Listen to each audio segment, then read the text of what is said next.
A lot of people may have seen my first video talking about how crushing the symptoms of the coronavirus were and how badly affected I was by it. But I didn't talk about the actual recovery. So a few people have asked me, how did I recover? People also ask me, how did I get the virus? Obviously, knowing how I got the virus, I don't know. Could be anywhere, anyhow. I really don't know. I use London transport a lot. That's probably the first thing that I may point a finger at, but I'm not too sure. Can't say, won't ever know. One thing I did forget to mention, which some people have to be aware of, is prior to me actually really getting sick and displaying the symptoms of illness, I was feeling unwell for about a month before. I just felt jaded and I felt lethargic. And I was actually going to go and get some blood tests just to check to make sure I didn't have some kind of deficiency in, I don't know, iron, vitamin D, whatever it may be. But I never got around to doing them. And then the actual symptoms started to kick in. But I do, looking back onto it, I think that, okay, maybe this virus was actually sitting in my system for about a month, trying to actually break through until it found its moment. So it was just manifesting itself in my body. And I'm not super fit, but I keep myself fit. And I do think this plays a very strong part of me not getting sick so soon, and probably me not falling into a really critical state during my illness, and also the recovery. Now, the recovery takes time. I mean, you think about any cough, you have a chesty cough, you go to the doctor will tell you it can take up to 6-8 weeks, whatever it is, until it goes away. So obviously we know this virus affects your lungs quite heavily, gives you this very chesty cough, amongst other things.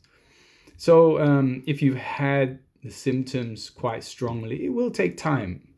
I think all in all, it probably took me about 5 weeks to recover. It was a slow process.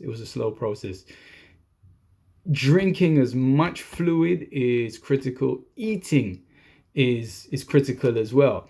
And really don't care what it is. This is not a time for really weight watching, etc. Even though people won't be able to train to the levels that they used to. I mean, I lost a lot of weight. Well, not a lot. I lost a few kilos, good few kilos while I was sick. It really set me back physically. So my strength and fitness, I'm probably only at 30%. So I probably lost about 70%. And I get onto the floor and I try doing a set of push-ups. It's hard work, whereas before it'd be nothing to me. But this is secondary to me right now. Health is priority. Fitness is second, even though they're obviously intertwined into being the same thing. My strength, etc., I will get back in due course. Just being healthy is my priority right now.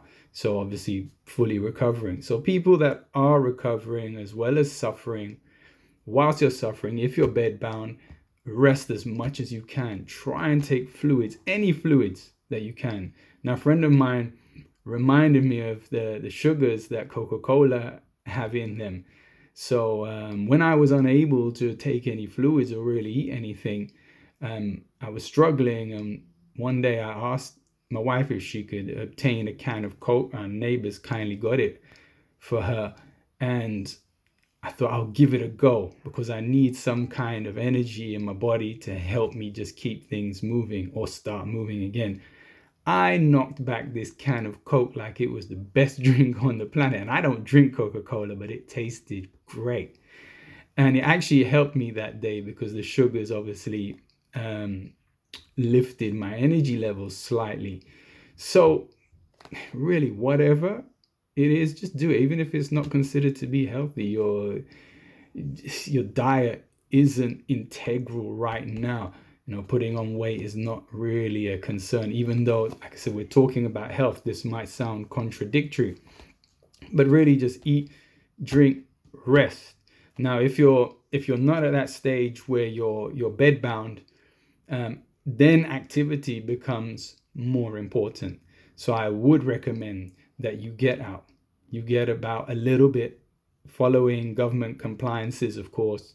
Oxygen is great for you. Okay, so that really made a lot of difference to me. The first 1 or 2 times I went out after recovering, I felt quite disorientated. It felt strange on my lungs. It took a while. It took me, even in recovery, it took me a couple of weeks or more before my lungs started to feel right. Still had a little cough. Felt like I regressed for a few days and then picked back up again.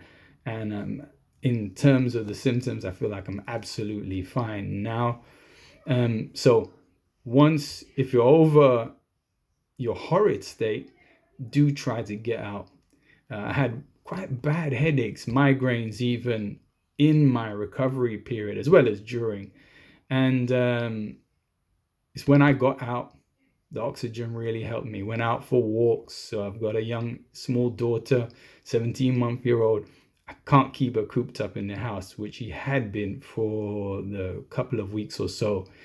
So now we try to go out once or twice a day just to take her out, to let her run around and walk, etc. Obviously with caution and following the guidelines. And yeah, so that's activity does help. Oxygen helps. So it's really eating well, drinking well, then fresh air. Even if it's just walking, activity doesn't have to mean exercising. It is helpful. It will help you feel better. The lungs need to learn to expand again, absorb the oxygen again, where you've been housebound. So that's really my best advice. Another thing which most people would know, that if you're suffering symptoms, don't use ibuprofen. They said that this can enhance the symptoms. Use paracetamol, not ibuprofen, okay? And really on that point, I think I'm done. So what I'm going to do now is we're going to quit talking about the actual disease itself, and let's move on. How do we move on? How do we progress? This time has been a very difficult time for all. We all suffer adversity in our lives in different shapes or forms. But the difference between people is how one deals with this. One's state of mind can affect the outcome of many different situations. Now, I'm not saying strength of mind is the only thing that will get you through everything, but you got to have a strong positive mentality.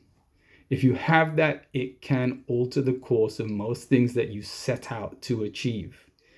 So a lot of people right now are also going to be suffering some mental problems, maybe a bit of depression. I mean, claustrophobia. It's hard being cooped up at home. We've got to be patient. And this is a time to work, for people to work on themselves, work on yourself, work on your abilities. And I'm not talking about, it may be physical, it may be mental, whatever it may be. Work on things that you could improve, you want to change. Use this time wisely to make changes or plan for changes that you would like to see take place in your life. Let's try and find a silver lining in every cloud. And this is a very dark cloud. But the world is going to be a changed place after this, and it will be a continually changed place. This is out of our control. We just have to be as prepared and as ready for anything and everything that life throws at us. That means trying to be as healthy as possible. So this, in a way, has been a blessing for a lot of people. They're paying more attention to their health and their fitness, which is excellent. Be healthy, be strong, and that's physically and mentally. These are the things that will not only help you come through such adversities and crises like this pandemic, but just life in itself. Life will throw all kinds of scenarios at you. So use this time wisely. Work on anything that you've wanted to work on. Make yourself that better person, the person that you aspire to be. And I'll come back again with another video. I'm back up and running now. So I want to keep spreading the love, spreading the joy. Let's keep everybody motivated. Let's keep everything moving. Okay, people? So it's just peace and love to everybody. Take care.